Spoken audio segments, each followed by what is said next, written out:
extra, extra, read all about it. Shaves of the decade. Experiencing technical difficulties. Please stand by.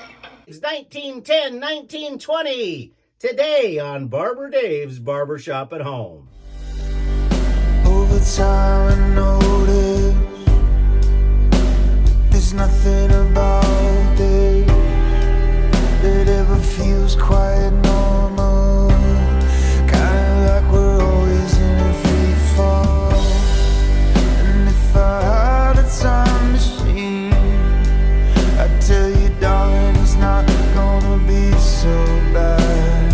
But knowing me, I wouldn't. Hey everybody, welcome back to Barber Dave's Barbershop at Home. You know me, I know you. And before we get started, as always, www.theshavingcadre.com.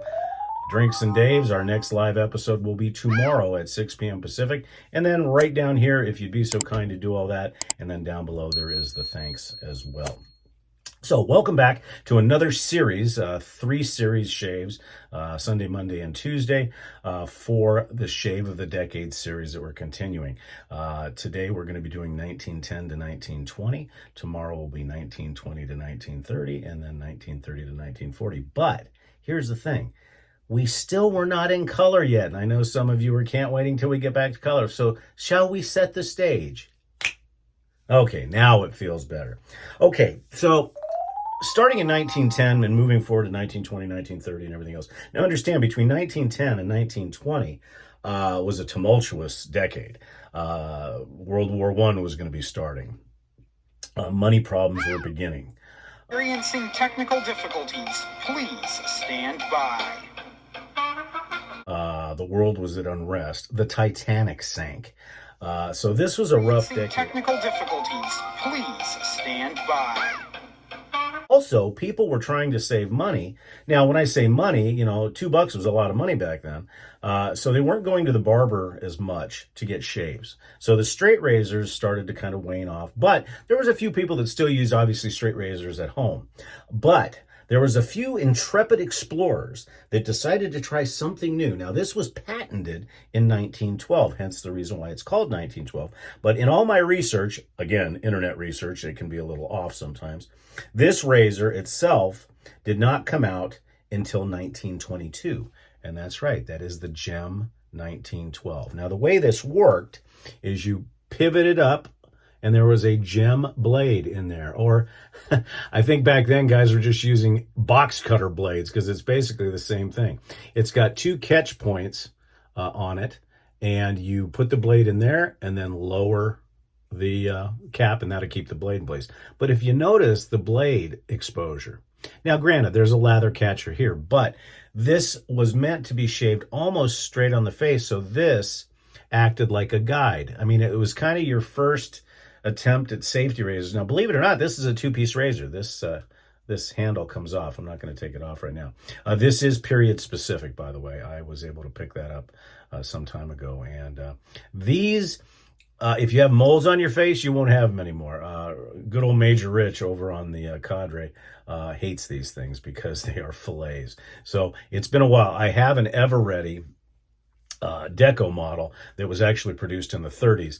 Not sure what, because in the 30s, when we go to the next decade, there's all kinds of razors that came out. So we'll be looking at those. So that's what we're looking at. For the soap today, there was 2 soaps that were very popular. Colgate was one of them in the early 1900s, as we've seen before, and good old Williams. Now, this has been around since 1897. However, pucks were a little hard to come by. So this puck is not time specific. It's from the era, as this is the Williams Barber Bar. Thanks to Lukey3262 Matt on the forum for giving this quite some time ago. It's a wonderful tallow-based lather.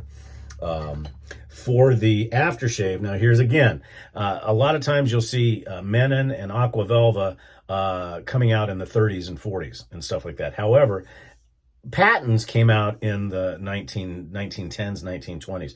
So it's kind of tough where this is at, but I am using a vintage Aqua Velva bottle with Aqua Velva in it. So that's somewhat time specific. And then for the fragrance, again, I don't have any Blenheim Bouquet, or I'd be using that. But isn't it amazing? In 1910, what came out? Oh, yeah. Yes, fantastic. So 1900 to 1910, 1910 to 1920, English fern. So we'll be using that as well. Brush-wise, we're still, even though there were Badger brushes and stuff like that, I don't have anything that's really time-specific. So we're still going to use our vintage boar. But what was interesting in doing my research is a lot of the Badger brushes that people had, especially during World War I, that they got in their kits or whatever the case may be. And oh, by the way, when we go to the decade of the 40s, I have got something really cool to show you that we'll be shaving with that is period specific. But anyways, the brushes weren't sanitized very well. So believe it or not, some people that were using boar brushes during the war got anthrax, because apparently there was anthrax spores, or not spores, but there was something with anthrax on the badger bristles. So that would make one think that that's another advocation to use synthetics.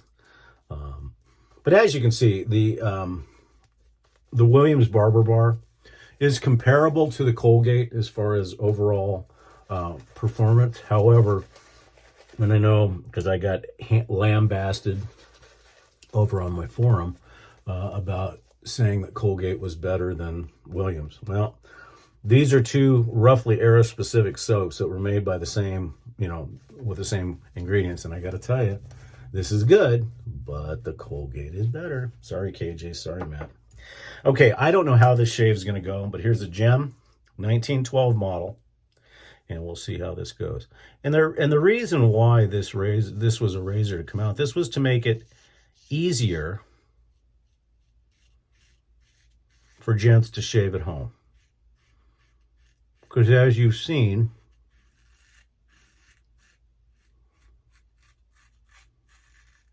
shaving with a straight razor does require a certain amount of skill. Now, one thing with this razor is that you need to have your angle almost perfect, because if not, if you're too shallow in your angle, this will act just like a meat slicer and it will slice you up. In a lot of ways, these razors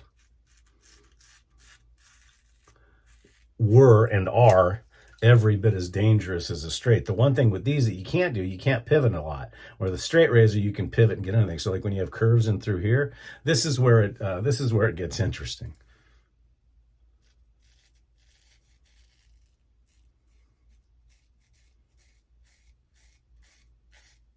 Not to mention that these are very, very rigid blades. I mean, if you've ever used a box cutter, you know how those razor blades are. Now, I will tell you, this one is much nicer than my Eveready. The Eveready is a little bit scary.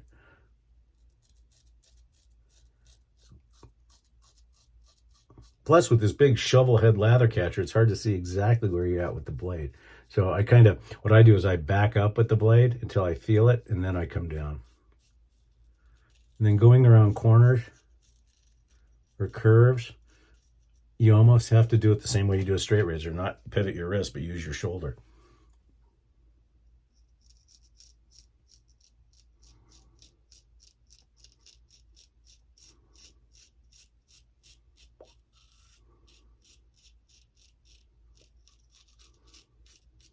And when you're shaving under your nose, you literally have to bring it up against and then kind of pivot around to get to some of the hairs. So it's a little fun. And not the closest of shaves. But it's not bad. The saving grace is this wonderful soap. Now, for the most part, and I'm not sure, and maybe Matt can post when this puck is from, and I know that's kind of hard. I know the Barber bars were made, and they are tallow, so it predates the formula change in Williams, but it's a great soap. Very little fragrance, very soapy, but it's not as strong as it once was. Okay, pass 1 was okay. Let's see what we do with pass 2. And again, if you have moles or any type of facial protuberance, it can be interesting.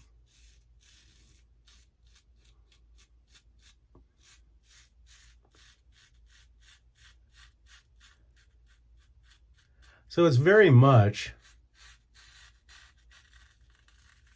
like a handheld, you know, if a DE and a, sorry, I don't want to get too chatty because it will end up in bad news.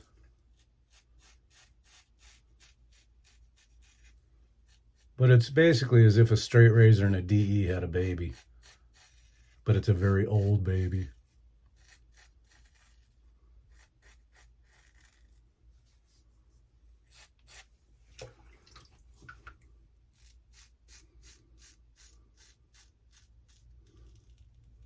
But it was meant to also be a little quicker than a DE or a straight razor with less maintenance.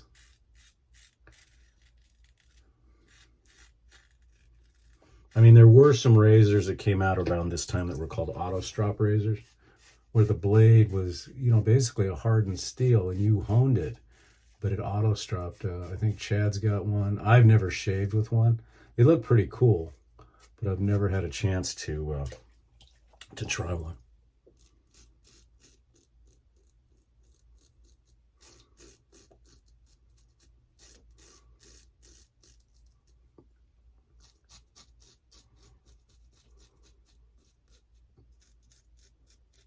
The cool thing is we enter the 1920s to 1930s. We will start to see a lot more stuff.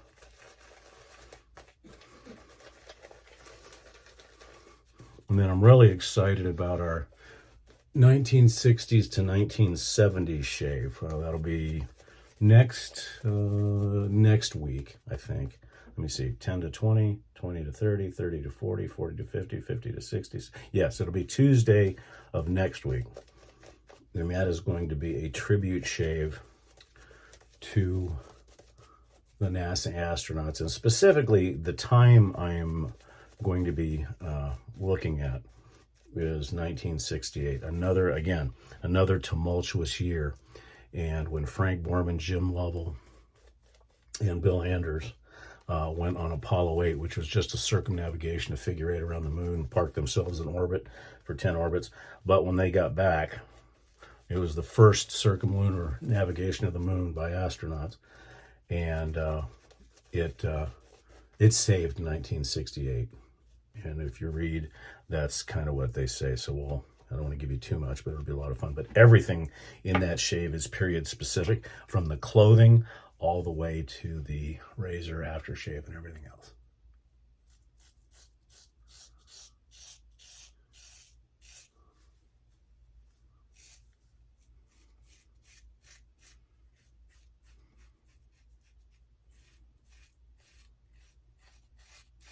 I currently only have one gem blade because I don't use these very often. So this came out of my Eveready, and it had been in the Eveready for quite some time. So I can tell that this blade is going off. So I need to get some more gem blades. Or I know there's a lot of supply companies that make these now.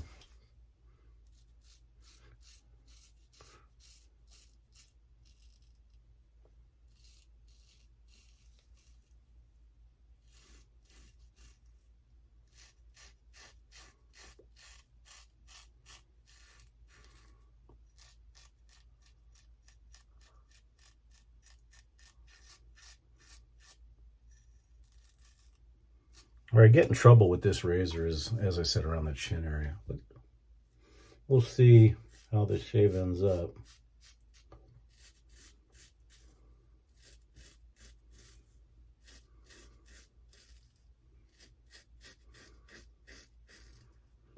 Another thing that's going to be tough about this series coming up with the other decades is there's so many razors. Now you've got the Gillette New, you've got the Gillette Aristocrat, you've got the Super Speeds. So it'll be kind of interesting to decide what razor to use. Plus, I want to get back into using some of the straights. Now in the modern times, when we get into the 2000s, 2010s, I'll probably be using the straights that I've gotten during those time frames.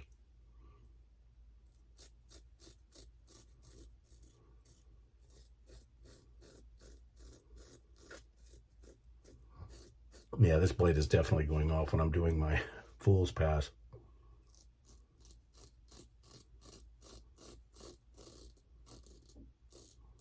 It's struggling.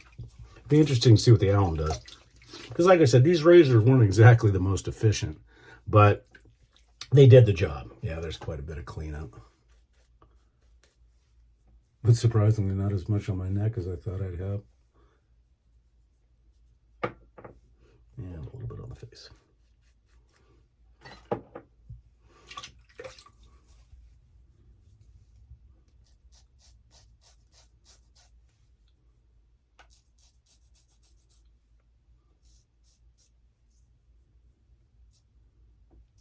Yes, I'm always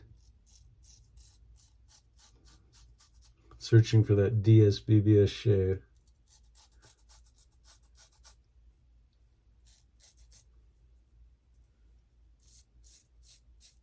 Yeah, I think about that's the best that's going to get. In a lot of ways, this razor is harder to shave with than a straight. Because you really can't do a lot of buffing.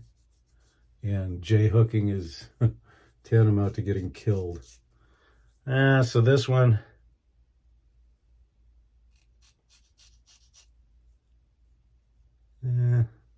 probably going to end up calling this one maybe BBS, maybe. Maybe more like DFS.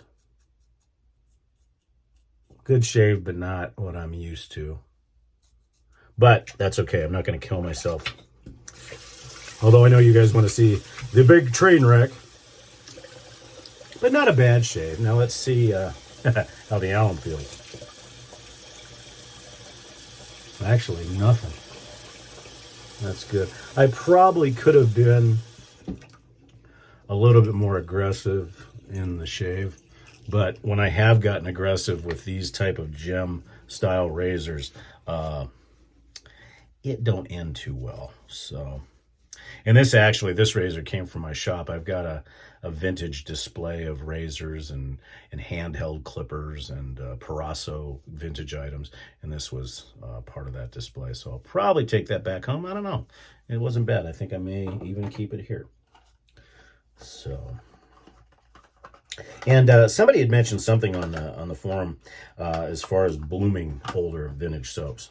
Well, if you want to bloom it and you get used to, because a lot of your newer soaps, especially your vegan soaps and your non-tallow version soaps, they'll say to float a little bit of water, or in the case of Pana Crema, they will say, take 7.32 ounces of.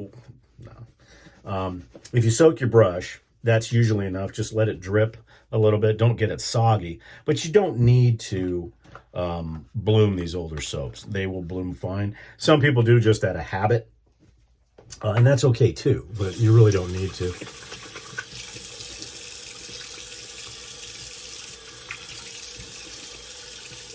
And, back in the 1910s, 1920s, lavender was a very, very prominent fragrance for both men and women. In fact, you can eat, a lot of people have lavender ice cream and stuff like that. So we're going to be using not from the time period, but they had it available, was Thayer's lavender.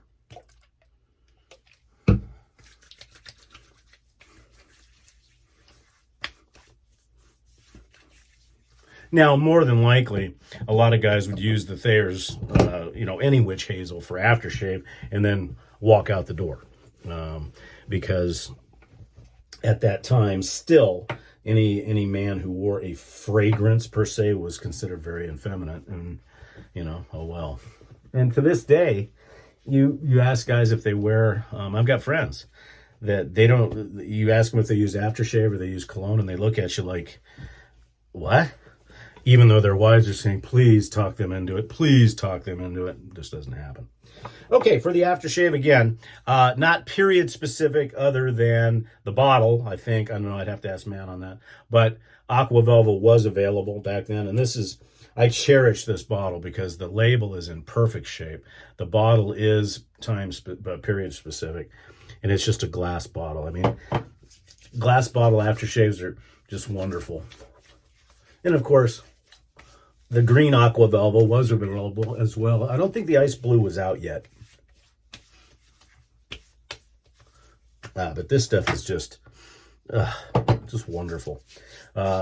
Skin Bracer joined the party in the next decade, which we'll probably be looking at tomorrow. And then, of course, our talc.